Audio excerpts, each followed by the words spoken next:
there, Merry Christmas and welcome to The Gathering. My name is Maddie, I'm the online pastor here, and I want to thank you for joining us in worship today. If this is your first time checking out our channel, I am so glad that you're here. Thank you for clicking around and exploring. Before you go, be sure to click the subscribe button on our channel's homepage. I want to make sure that you don't miss anything, and we have a ton of content coming out through Advent. We've got devotional shorts that'll link you to the blog post, but also kind of summarize what we're talking about every day throughout Advent. You can catch the sermons that drop every Sunday morning at midnight and are available on demand all week long. You can go through past series, you can search around by topic, whatever you're looking for, we hope that you can find it here. And by subscribing, we can make sure that you don't miss a thing. If this is your first time and you are new, I would love the opportunity to reach out, to say hello, and to hopefully help you feel more connected here. In the description of this video, as well as in the bio on our homepage, you'll find a Connect card. If you click that link and fill that out, that lets me know that you were here and gives me a way to reach out and to say hello. I would love to be able to engage with you and to connect with you so that this can feel like a personal worship experience. And so be sure to fill that out. It is extra special to fill out that Connect card throughout Advent because every Connect card that we receive between now and Christmas Eve will mean that there will be $10 donated in your name to our Christmas Eve offering towards Safe Water in Mozambique. This is a special thing that we do every year where we give away 100% of our Christmas Eve offering to Safe Water in Mozambique. There's a video kind of talking about what that has looked like for us in the past, and this week we actually get to hear a story from someone who's been impacted by access to safe water through our work in Mozambique. Check it out.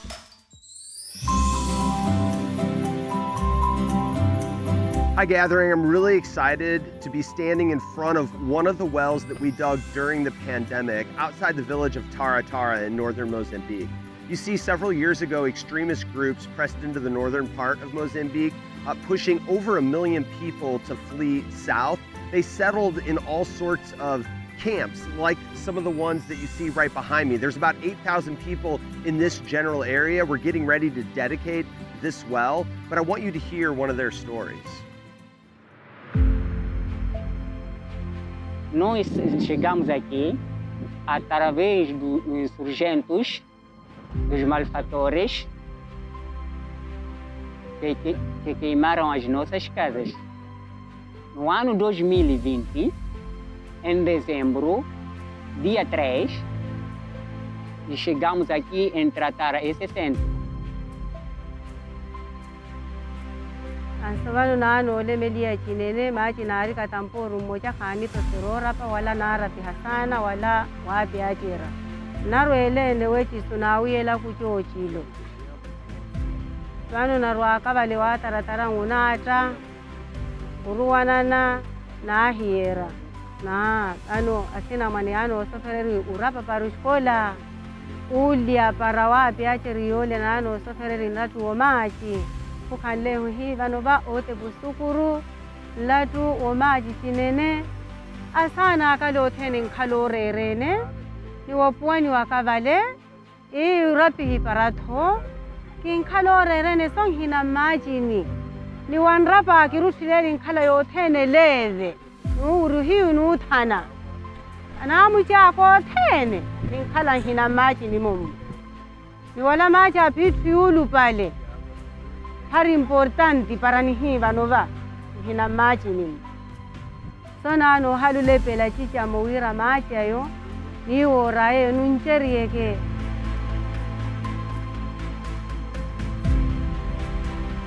That's just one of thousands of stories, but it demonstrates just how important clean water can be in the lives of people. Once again, the Gathering is going to give away 100% of our Christmas Eve offering this year to dig more wells in communities throughout northern Mozambique. And I'm asking you to practice Christmas differently. I mean, so much of the time we spend so much money on gifts that we give each other, gifts that don't truly make a difference. Well, this year I'm inviting you to give a generous gift on Christmas Eve.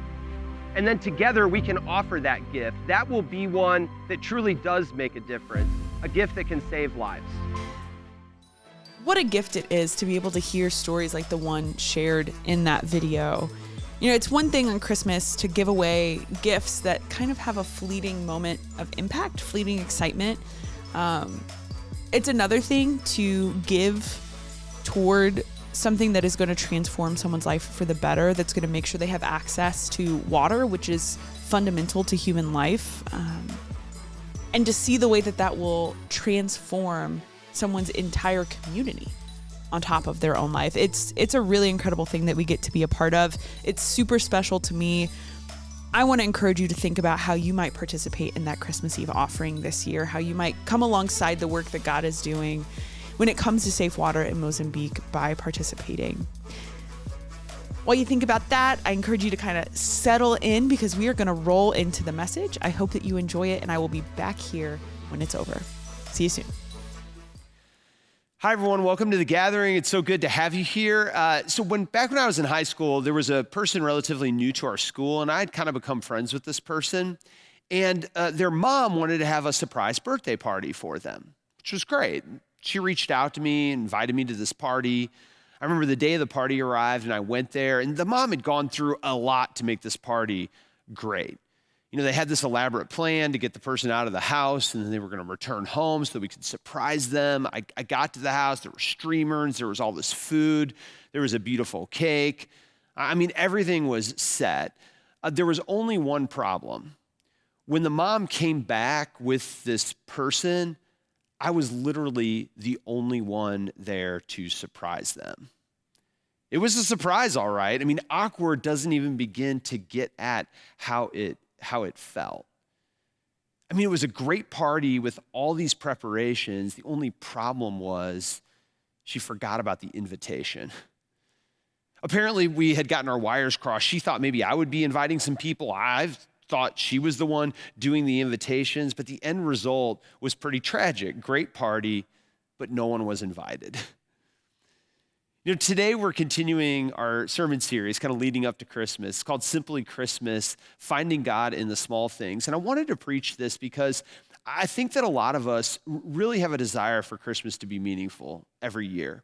But sometimes in our efforts to make it really meaningful, we actually miss the small ways that God is inviting us into the story, the small ways that God is inviting us to experience Christmas. And if you were here last week, I just talked about the simple act of presence, that before Christmas was all about material presence, like under the tree. It was about relational presence, God being with us and God inviting us to offer the gift of our presence to other people.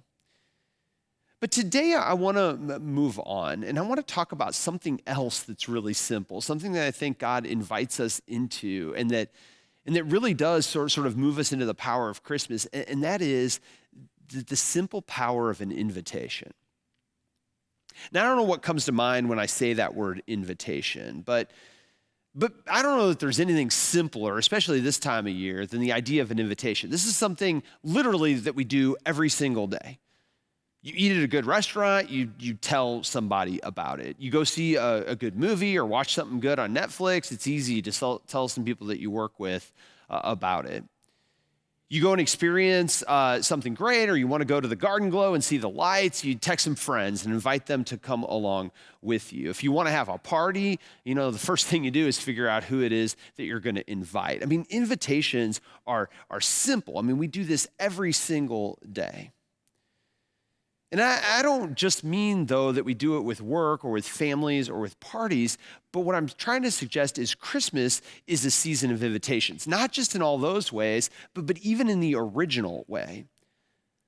I mean, the story of Christmas is one that people never would have experienced if it weren't first for an invitation. So even embedded in the Christmas story is this idea that an invitation and Christmas go kind of hand in hand. Think about it for just a second. I mean, let's think about Joseph. I read his story last week. Joseph, was going to do something totally different. An angel had to invite Joseph to consider this thing that God was doing in Jesus. Mary was going about her life, and an angel showed up and invited her into this special role that she would end up playing as the mother of God. The shepherds are maybe a great example. They're out in the field. They're just at work. They're going about their business until the sky opens up and the angels invite them to go to Bethlehem to check out this child who's been born. Even the wise men. The wise men lived hundreds, if not thousands of miles away, and and would have never gone to Bethlehem if it weren't for a star that sort of invited them to begin to move. I mean, the Christmas story is sort of full of these invitations. Each of the characters had a life and had a plan, and Jesus really wasn't a part of it until something disrupted them and invited them to go check Jesus out. But perhaps the most well-known inviter, at least in Scripture, is a character called John the Baptist. Now, I don't know how many of you have heard of John the Baptist, but John the Baptist is a story that often starts out the Christmas season. This time of year, he's often one of the first stories that we read. And the story of John the Baptist actually goes all the way back to the Old Testament. This is the way that Mark, the Gospel of Mark, begins the story about Jesus. He says this, he says, the beginning of the good news about Jesus Christ, God's Son, happened just as it was written about in the prophecy of Isaiah. Look, I'm sending my messenger before you. He will prepare your way. A voice shouting in the wilderness, prepare the way for the Lord. Make his paths straight. Here, Mark is reminding us that hundreds of years before Jesus was born, Isaiah prophesied that, yes, the Messiah was going to come, but before the Messiah came on the scene, there was going to be this person that prepared the people, that notified people, that actually invited people to start paying attention to the one who would be coming. Isaiah reminds us that, yes, the Messiah is coming, but first there has to be someone to invite them. And so when John the Baptist kind of grows up and bursts onto the scene, that's exactly what John the Baptist did. That was his role. Mark continues by saying this. He said, John the Baptist was in the wilderness, calling for people to be baptized to show that they were changing their hearts and lives and wanted God to forgive their sins. Everyone in Judea and all the people of Jerusalem went out to the Jordan River and were being baptized by John as they confessed their sin. Now, John wore clothes made of camel's hair with a leather belt around his waist. He ate locusts and wild honey, and he announced, one stronger than I am is coming after me. I'm not even worthy to bend over and loosen the straps of his sandals. I baptize you with water, but he will baptize you with the Holy Spirit. Now, I have to admit, if you grew up in the church, I've always thought it was really funny that somehow we read this story as we prepare for Christmas. I mean, John the Baptist, first of all, doesn't really seem to fit in. He's not a nativity set character. If you look at him, he doesn't at all fit the mold of Christmas. I mean, he's not like a warm and fuzzy sort of guy. He's weird. He's dressed in, it says, camel's hair. He's out in the wilderness eating locusts. In a different version of the gospel, it says that as he invites people, he's yelling at them. At one point, he calls them a brood of vipers. He tells them to repent or else. He wants them to follow one whose sandals he says he's not worthy to tie. And so you can kind of see why, there aren't a lot of Christmas cards of John the Baptist. I mean, if we had a Christmas card, it might look something like this. Not the most compelling invitation to Christmas, but despite his unorthodox approach, the reason we highlight John the Baptist as part of the beginning of Christmas is because he's the one who pointed people to Jesus. He was, for lack of a better word, sort of the chief inviter. After all, I mean, Jesus was born as a baby, and there was nothing particularly magnificent about the occasion of his birth. And so how was anyone going to know who Jesus was unless there was someone there to tell them? And the story of John begins all the way back at the birth of Jesus. If you read the story, Elizabeth, who was John's mother, was a relative of Mary, Jesus' mother. And so John and Jesus would have grown up together as relatives. John would have known who Jesus was before anybody else knew. And so when it came time later on for Jesus to go public, it was natural for John, the one who knew him best, to begin telling others about who Jesus was, to invite them to come and to check out this one who had changed their life. John's role then actually in the Christmas story is kind of critical. He was more than just a prophet sort of telling people that Jesus was coming. He was kind of the link between people who didn't know who Jesus was and this life-saving work that Jesus wanted to do for those same people. I mean, he was a witness, yes, but he was a connector. He was a prolific inviter of people to Jesus. In fact, if it weren't for John beginning that chain reaction of invitations, the story of Jesus very well may have never gotten off the ground. And so reading about John at the beginning of the Christmas season just reminds me of something really simple. It reminds me just about the power that invitation can have, especially this time of year. In fact, I'd say this, that maybe the most meaningful part of Christmas may not be a gift you get, but an invitation that you give this season. John reminds us of the power that a simple invitation can have. But I will admit, as soon as I share that word, I know that for some of us, that's a tough thing to think about. Invitation may be really natural in other parts of our lives, but when it comes to Jesus, when it comes to church, invitation has really fallen on hard times. It's really hard to talk about invitation, especially in the culture that we live in. And really, I understand that. I mean, there's a lot of us that hold our faith like very close to our chest. It's a personal decision. It's a private matter. It's between us and God. And therefore, I don't want to be pushed to think about sharing that with other people. I mean, furthermore, I think there's a lot of us that are sort of rightly nervous about the ways that Christians have acted, especially publicly. And when we reveal that we're Christian to other people, a lot of times it's not met with joy, but it's kind of an embarrassing thing to share. There are all sorts of ways in which Christians are pushy, sort of shoving their religion on to other people. And then to add to all that, there are a lot of us who aren't even sure exactly where we stand with God or what exactly it is that we believe. And for all those reasons, it makes invitation really hard. It makes invitation like a risk and sometimes a costly one at that. And therefore, I think a lot of us just prefer not to do it. And as I say all that, I want to say, I get that. I really do. It is much easier to just figure, you know what? If people are interested in Jesus, they know where to find him. If people want faith, they'll figure out where to go. If people want to go to a church, there's a lot of churches around here, and they'll make their way into one of them. But when we do that, what we risk is having this incredible party with all these preparations, but leaving out the most important part. In fact, I want you to think about something for me this morning. I want you to think about this, that if it weren't for John the Baptist, there are so many people who maybe never would have known about Jesus.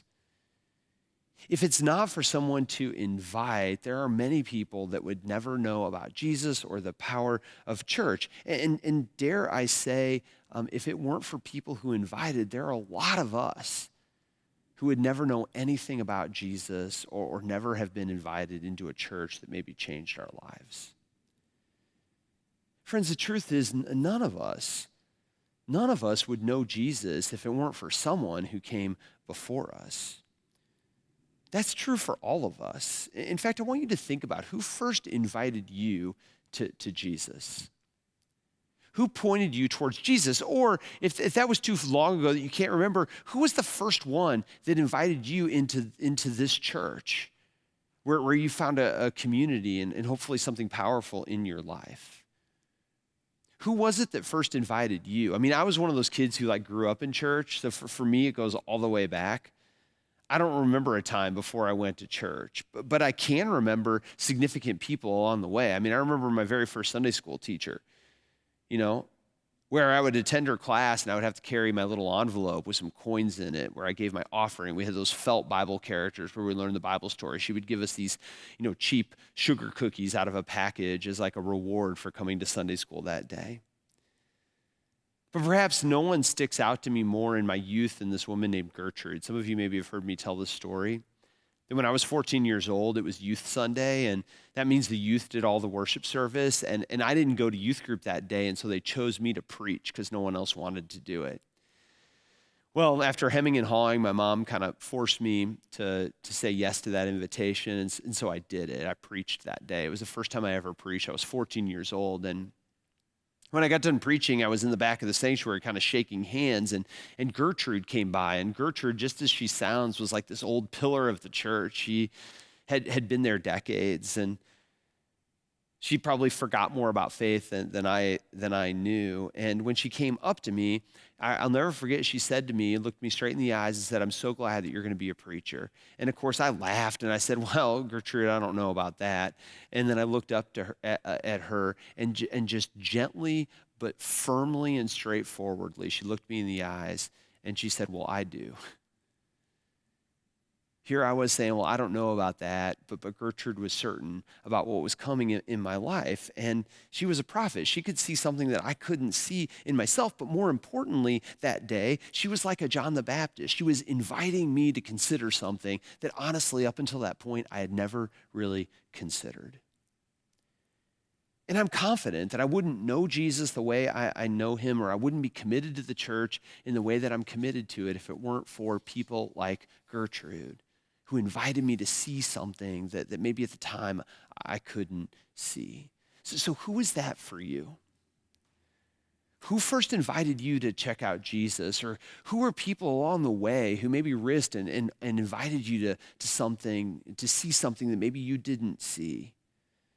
Were the people that influenced you along the way or pointed you in a new direction? Were there John the Baptists in your life? I mean, the John the Baptist story encourages us to remember, I think, to give thanks for the ones who made a way for us, who pointed the way for us.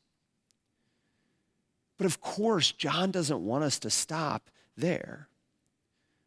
What John's story really wants is to challenge us to consider then how we might point the way for somebody else. Friends, the truth is, Christmas is a beautiful season. I mean, there is power in the story of a God who came to be with us and to walk alongside us. And I think about all the ways in which Christmas just encapsulates what's most powerful about Jesus. That it's a story that in our darkness, we're not alone. It's a story about the ways that even when we go really wrong in life, there's a God who loves us and forgives us. It's a story about a Jesus who gives us meaning and purpose in our life, not just now, but even on the other side of death. It's a story about a God that even when other people might reject us, God makes a place for us and calls us his own. It's a story about a Jesus who's able to break the chains of anything that holds us back and release us for freedom to something new. It's about a Jesus who can take many of us who are stalled out in life or just kind of coasting in life and give us kind of a new vision and a new purpose for our lives. I think about Christmas and the idea that Jesus can do so much for us. And yet, we can do all the things. We can decorate and we can put up 55 Christmas trees like we did at McCausland. We can have this incredible story and this incredible message and create this incredible place, have amazing, music, have warm hospitality, coffee out front. We can do all the things. But all of this doesn't mean much if there are not inviters. If we forget the most important part, and that is inviting someone to come and check it out. I want you to consider this again, that the most meaningful part of Christmas this year may not be something that you get, but an invitation that you give. And I think oftentimes we underestimate the power that an invitation, even from us, can have on somebody else. At the early days of the gathering, a long time ago, and a lot of you know this, that I didn't really have an office, so I used to go to coffee shops, but particularly I used to go down to Starbucks at Lansdowne and Chippewa, down there by Ted Drew's, and I would be in there all the time. That's where I wrote my sermons. That's where I, met with people. That's where I did my work. I mean, I was in there a lot. And I remember one Christmas, they had a Santa Claus come there, and you could take pictures kids could come in and take pictures with Santa. And I remember going there that day, and I brought a little stack of like Christmas Eve invite cards. And I decided that I would just sit there and, as people that I knew or gotten to know, I'd just invite them to come check out Christmas. And somewhere in that, I'm not sure if it was Christmas or after that, I ended up inviting one of the baristas there, and her name was Heather. And I invited her to come, and if she was interested, to come and check out the church. And nothing really came of that invitation. I mean, I saw Heather from time to time, but she never came to the church. And years passed. I mean, over a decade passed. That was like 15 years ago. And then last year, in the wake of Christmas, actually, at kind of the beginning of this year, I was over at the Webster site, and I look out and I see Heather. And after worship, she comes over to me, and she was going to like reintroduce herself to me. And I said, "You don't have to reintroduce yourself. I remember you." Well, a lot had changed for her. She was a mom now, and she said, "You know what? I woke up and I just decided like I wanted to maybe try out church. And I just remember you. And I remember the invitation, many, many years ago. And so I Googled your name, and I found the gathering, and I came to the Webster site, and here I am." I was reminded of this because just last month during our big baptism weekend here at the gathering, Heather came forward to reaffirm her baptism, her commitment to follow Jesus, and decided to become a member of this church. And I just thought about kind of how powerful all that was, but it started just with an invitation. I mean, friends, that story is just mine, but a lot of you have similar stories in your own life. There are stories of people here who've offered that invitation. Some of you may be sitting next to someone that you invited. There are so many of you that received the invitation from someone. In some cases, it's not even a person who came to this church, but they knew about it or had an experience here and just offered it to you or pointed the way or told you maybe you should check it out. I mean, how many of you are here because someone told you about it or someone pointed the way to you? More people, I think, than you realize, especially this time of year, are looking. I mean, the truth is Jesus is powerful any time of year, but there's something about this time of year, significant about this time of year, that I want you to pay attention to. Friends, right now, there are more people around you than you realize who are searching, who are wondering, who are hurting, who feel lonely, who feel estranged. There are people around you who feel stuck or for whom Christmas has grown stale or who are just looking for new meaning to this season. There are people around you that are ready for something new in their life. But oftentimes they stay stuck there unless there's someone willing to just prepare a way, to just point in a new direction, to invite them to consider something that maybe up until now they hadn't really considered or they had written off in their life. Friends, maybe they would find huge power in the story of Jesus, or maybe they would just find power in knowing that there is a church that would actually welcome them in just as they are. But none of that can ever happen if there's not someone to offer the invitation. And so this week, I want to challenge you that just as someone made a way for you, just as we read the story of John the Baptist, who was the one who had to tell people, go check this out, who had to make a way for people to meet Jesus and have their life changed, just as there were people who came before us that invited us or made a way for us, maybe this week God is just calling us to pay better attention to the people around us who might need an invitation. And so I want to challenge you this week. I want to challenge you this season. I want you to pay attention to the people that God has placed around you. And I want you to consider making a way, offering an invitation, something that can change their lives. You know, I don't just do it 15 years ago, but even today, I do the same thing. I have these Christmas Eve postcards, and I keep a few in my bag and a few in my car, and I carry them around with me. And when the opportunity presents itself, I will often still offer that invitation, just hand someone one of these cards. When you leave today, we're going to have these cards, and I hope you take a few. I want you to carry them around with you. I want you to have them in your car, have them in your bag, but more importantly than that, at some point, you're going to meet someone who might really benefit from that invitation, and I want you to offer it. Pay attention to who needs it, and then have the courage to point the way, to offer them an invitation. Because we can do all the things and have all the music and all the trees and one of the most powerful stories around. But we have to remember the most important part, and that is inviting others to be a part of it.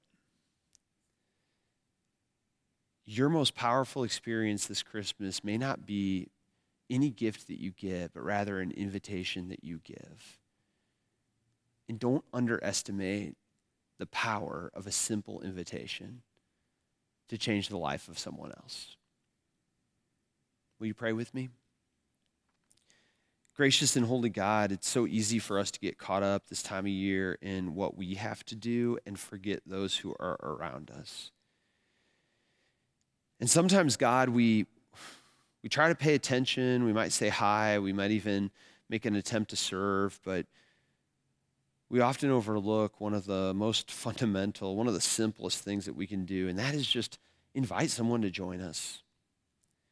Invite somebody else to hear the story about what you want to do in their life. Invite someone else to a church that would welcome them. And for some people, maybe it'd be the first time that they feel welcomed in such a place. And so, God, this week, I pray that you give us the eyes to pay better attention to the people around us.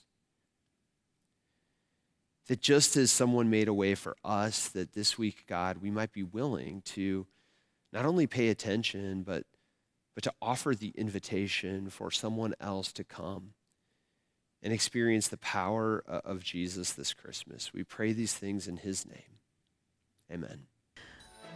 Thank you so much for joining us in worship today. If this is your first time checking out our channel, I have two things that I want you to do. The first is to go click that subscribe button. The second is to fill out that Connect card in the description of this video or the bio of our channel. When you do those two things, that first helps me make sure that you don't miss anything as it comes out, because I want to make sure you're able to find what you're looking for here and that you see everything that we've got coming. The second is it gives me a chance to reach out and say hello. My main goal is to help you feel connected to online community here. And so by doing those two things, that helps me better get to know you and to make sure that you're able to do just that. Now, every time we gather together in worship, we do pause for a moment of generosity. And that's because we believe that when we live generously, we create a little margin in our lives, and it lets God reveal things to us, directions that God might be pushing us to go, space that God might be trying to transform our lives. It also allows us to come alongside and to partner in what God is doing in the lives of others, not just in our community, but around the world.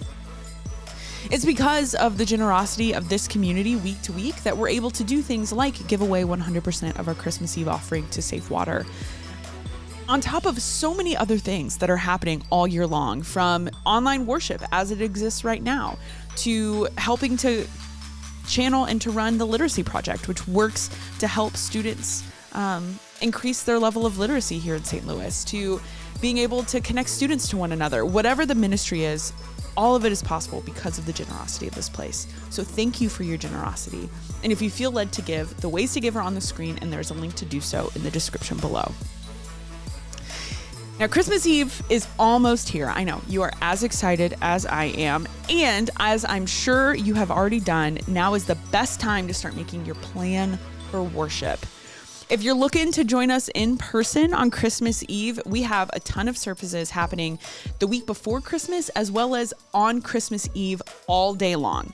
Now, Christmas Eve falls on a Sunday this year, so it's really important that you plan ahead, you check out our website, gatheringnow.org/Christmas, and you pick a site and a service that you want to attend. I want to point out that our normal service times are not really being followed this year because we've increased the number of services that we have across all of our sites that day. So it's really important that you look ahead and make a plan, because I want to make sure that you show up at the right time to the service you're looking to attend. If you're planning on joining us online, you will be able to find our online Christmas Eve service on demand all day long. It's going to drop that Sunday morning at midnight, and you'll be able to watch it anytime that works for you that day. Because you can access it all day long, I do want to encourage you to set a time to sit down and watch it. Build that into your day. Gather the family around. Send the link to some friends. Hop on a Zoom and share your screen so you can all watch together. Whatever that looks like for you, at whatever time works for you, we want to make sure that the service is available. And I want to encourage you to set a time to watch it because it helps you to be intentional about getting the most out of your worship experience. Friends, that is all I have for you this week. That is the message. I am grateful to spend this time with you. If you're looking to explore other content on our page, you want to watch the Mozambique video again, you want to check out other sermons in this series or other series in general, you can click around on the links on the screen, explore our channel, explore our playlists, see what we've got going on. Hopefully you find what you're looking for. Have a great rest of your day. See you next time.